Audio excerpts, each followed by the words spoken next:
Fala pessoal, tudo bem com vocês? Meu nome é Francisco de Assis Júnior, sou cirurgião dentista e também estou na reta final do curso de medicina. E a minha área de interesse, quando eu me formar em medicina, é ginecologia e obstetrícia. Eu já estudo muito para isso e eu quero ser ginecologista, né? Trabalhar na área de endocrinologia ginecológica e reprodução humana, até então. Mas gosto muito também de obstetrícia, né? De pré-natal, de tudo isso que envolve gestação. Eu gosto muito. Então, gente, o que é que eu pensei em falar? De uma infecção na vagina, uma inflamação na vagina das mulheres que incomoda muito, porque ela gera um odor característico, odor de peixe. E isso incomoda muitas mulheres porque ela acontece com uma certa frequência, que é a vaginose bacteriana, causada principalmente pela bactéria Gardnerella vaginalis, que é uma bactéria que já está presente na vagina das mulheres, só que em quantidade pequena. Quando ela cresce demais, ela gera esse desconforto, que é a vaginose bacteriana, e gera esse mau odor. Antes de falar, gente, eu vou pedir para você se inscrever no meu canal para você não perder mais nenhum conteúdo a partir de hoje. E curte esse vídeo se você acha que é um vídeo relevante e interessante, que mais pessoas têm que saber sobre isso. Agora que eu já estou próximo à conclusão do curso de medicina, vai ter conteúdo sobre tudo aqui de saúde, né? Antes eu falava mais sobre saúde bucal e etc. Agora eu vou falar sobre diversos conteúdos de saúde, né? Inclusive cotidiano, dia a dia, receitas de alimentos saudáveis, etc. Tá bom? Então se inscreve e curte o vídeo para você não perder mais nada a partir de hoje. E vamos às informações. Pois bem, gente, a vaginose não é uma IST. IST é infecção sexualmente transmissível. Ela não é transmitida pelo sexo. Apesar de que o ato sexual aumenta o risco da mulher desenvolver a vaginose bacteriana. Mas ela não é um IST, até porque essa bactéria já está presente dentro da mulher, certo? A Gardnerella vaginalis está presente. E muitas vezes a mulher pode ter vaginose mesmo sem ter tido uma relação sexual, tá bom? O que é que causa a vaginose bacteriana? Então pode ser redução da imunidade, pode ser uso indiscriminado de antibióticos, pode ser disbiose intestinal, pode ser alteração no pH vaginal, inclusive múltiplos parceiros ou relações sexuais desprotegidas também aumentam a incidência de vaginose, mas como eu falei, não é uma infecção sexualmente transmissível. Vou explicar por que cada uma delas aumenta o risco de vaginose. Primeiro, que é uma bactéria, gente, que ela não gosta de meio ácido, certo? Ela vive melhor em um ambiente pouco ácido, com pH ali em torno de 5, 5,5. E o pH vaginal é em torno de 3,8 a 4,5. Porque a maior população bacteriana que tem no canal vaginal é de lactobacilos. Esses lactobacilos, eles pegam o glicogênio que está presente na mucosa vaginal. Esse glicogênio é trazido pelo estrogênio, que é o principal hormônio feminino. O estrogênio deixa a mucosa vaginal cheio de glicogênio e esse glicogênio é utilizado pelos lactobacilos para consumirem, né, produzirem energia, e eles transformam esse glicogênio em ácido lático. E o ácido lático deixa o pH vaginal mais ácido, com pH de 3,8 a 4,5. Essa acidez do canal vaginal é essencial para proteger ela de infecções, tá certo? Ela tem que ser ácida mesmo.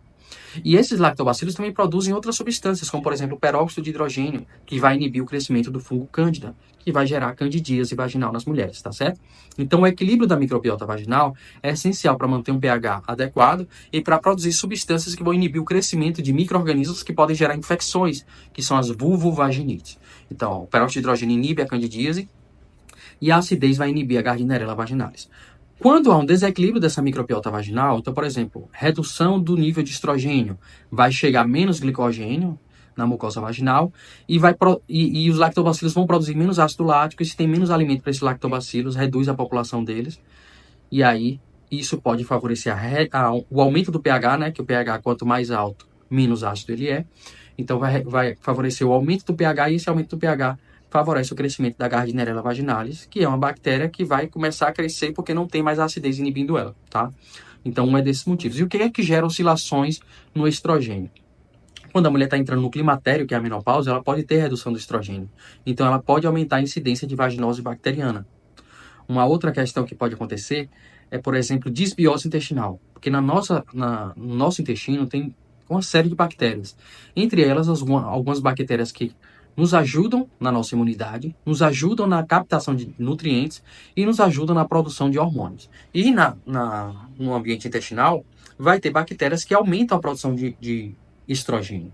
Então, se há uma disbiose intestinal, pode ter um aumento demais de estrogênio, que vai gerar muito mais glicogênio para a mucosa vaginal, aumentar demais a quantidade de glicogênio na mucosa vaginal, que pode favorecer um desequilíbrio, porque você tem glicogênio demais, às vezes os lactobacilos não vão dar conta E o fungo cândida também gosta de glicogênio. Então começa a crescer cândida e aí desequilibra toda a microbiota.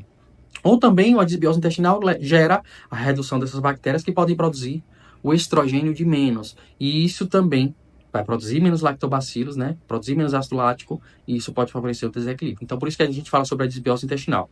Além do mais, essa desbiose intestinal pode favorecer uma redução da imunidade, porque lá são produzidas substâncias essenciais para regular nossa imunidade, as nossas células de defesa e etc. Então, isso também pode acontecer. Né? O uso indiscriminado de antibióticos. Por quê, gente? Os antibióticos, o que é que eles fazem? Matam bactérias. Se estão matando bactérias, podem desequilibrar a microbiota.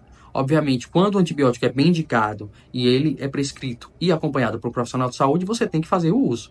Mas o uso indiscriminado, que eu falo, é, por exemplo, tem gente que está gripado e toma um antibiótico. Gripe é vírus, antibiótico não mata vírus, a pessoa toma antibiótico porque está gripada.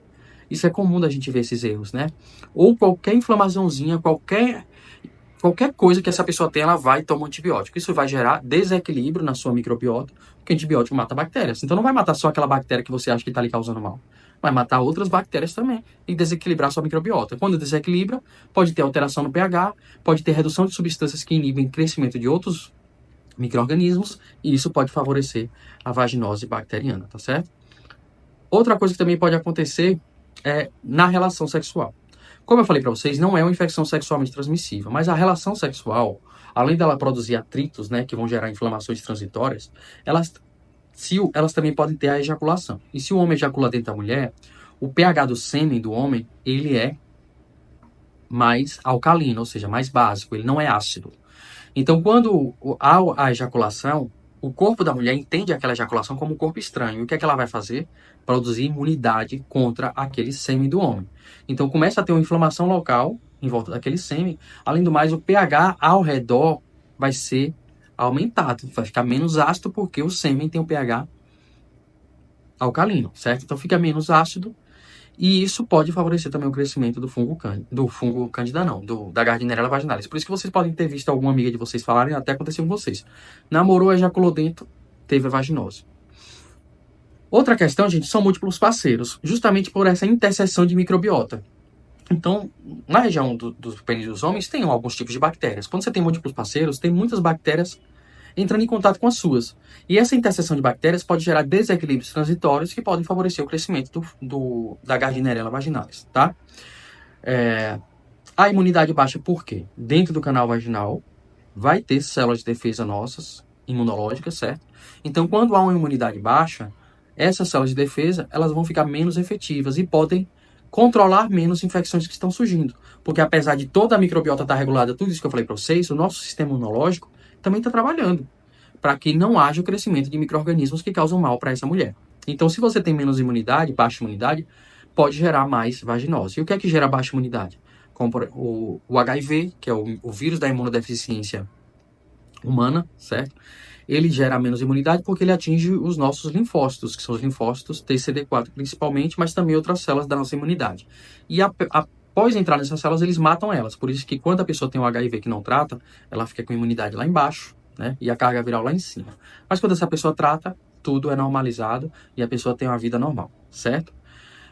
Então, o HIV pode gerar uma imunidade baixa. Por exemplo, pessoas que fazem tratamentos com uso prolongado de corticoides para, por exemplo, doenças crônicas ou doenças autoimunes. Uso indiscriminado de corticoides anti-inflamatórios também podem baixar a imunidade, né? E algumas outras doenças que interferem na imunidade das pessoas podem gerar essas consequências no canal vaginal, como, por exemplo, a vaginose bacteriana, tá? E por que, gente, que a vaginose bacteriana tem esse odor de peixe? É porque ela tem por característica a liberação de aminas. E essas aminas têm esse odor característico de peixe. Por isso que quando a mulher está com corrimento mais acinzentado e esse odor de peixe, é quase certo que ela tem vaginose bacteriana. Porque existem outras infecções, inclusive infecções sexualmente transmissíveis, como a gonorreia e a clamídia, e a tricomoníase, que também podem ter um cheiro desagradável. Mas o cheiro de peixe, principalmente quando tem uma reação que o ginecologista bota, que é o hidróxido de potássio, ele fica mais forte, esse cheiro de peixe, e é característico da vaginose bacteriana. E qual é o tratamento, gente, para vaginose bacteriana? O tratamento principal é com antibiótico, principalmente metronidazol, que é um antimicrobiano, que ele é específico para atingir as bactérias que estão causando a vaginose, que é a Gardnerella vaginalis, tá certo? Então, muitas vezes, o médico vai prescrever esse medicamento, mas também tem outros medicamentos similares, da mesma classe, que tem a mesma ação, que eu vou deixar uma lista aqui para vocês, que podem ser prescritos, mas que podem ser também mais caros. E aí vai de efetividade, vai de, digamos, de poder aquisitivo do paciente e como é que está a questão do uso já de outros tipos de antibióticos, resistência, etc., que aí o ginecologista pode optar por outras prescrições, né? Podem ser prescritos também probióticos em caso de disbiose, em caso de alteração de microbiota, isso pode ser utilizado. E também podem ser recomendados banhos de assento. Os banhos de assento em bicarbonato de sódio. O bicarbonato de sódio possui um efeito tampão, então ele pode ajudar a equilibrar o pH, certo? Então, esse também pode ser um dos tratamentos para a vaginose bacteriana. Mas o principal deles, gente, é com o metronidazol, certo? Como é que é feito o banho de assento, doutor? O banho de assento é uma bacia, né, com água morna, e você bota 3 colheres de chá de bicarbonato de sódio nessa solução de água morna, e aí senta por 15 minutos, 3 vezes por dia, tá certo? Fica sentadinho ali por 15 minutos, 3 vezes por dia. Isso pode ajudar a equilibrar o pH vaginal, tá? O meu companheiro, o parceiro, precisa ser tratado? Não necessariamente, gente. Mas alguns homens que tiveram relação com mulheres que têm vaginose bacteriana, eles podem ter a uretra, né, o canal peniano deles, colonizados pela Gardnerella vaginalis. E aí existe um aumento da incidência da vaginose nas mulheres que vão ter relação com esse homem que tem essa uretra colonizada, que ejaculou dentro delas e já vem com uma quantidade boa de bactérias Gardnerella. Isso pode favorecer, junto com a alteração do pH, junto com a inflamação, a Gardnerella vaginalis. Aí, nesses casos, pode ser que o ginecologista chame para tratar também o parceiro.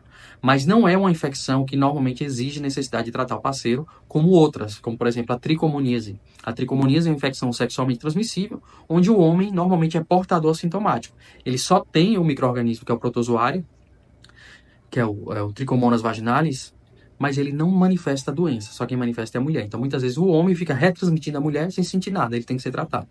Mesmo caso da Gardnerella vaginalis, normalmente o homem pode não sentir nada, em alguns casos pode ter uma uretrite, aí que é uma inflamação de dentro da uretra. E aí, nesses casos, ele precisa ser tratado.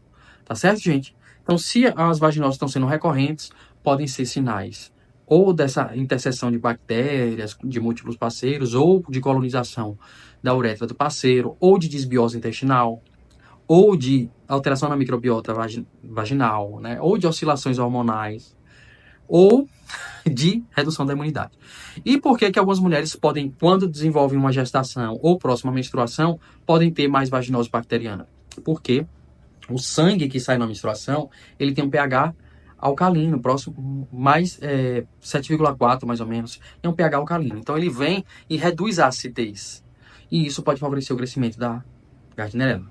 Outra questão é que próximo à mulher, no período antes da mulher menstruar, pode ter quedas dos níveis de estrogênio.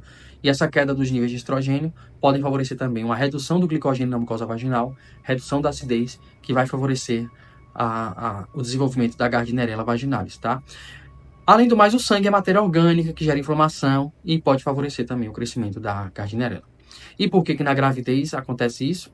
Justamente pelas flutuações hormonais. Então, na gravidez, a mulher tem um aumento exponencial de progesterona, mas também de estrogênio. Em alguns momentos, esses hormônios podem ter flutuações e isso pode alterar o micro-organismo, a microbiota vaginal e favorecer algumas infecções, como candidíase e a própria vaginose, durante o período em que a mulher está gestante. Tá certo, gente?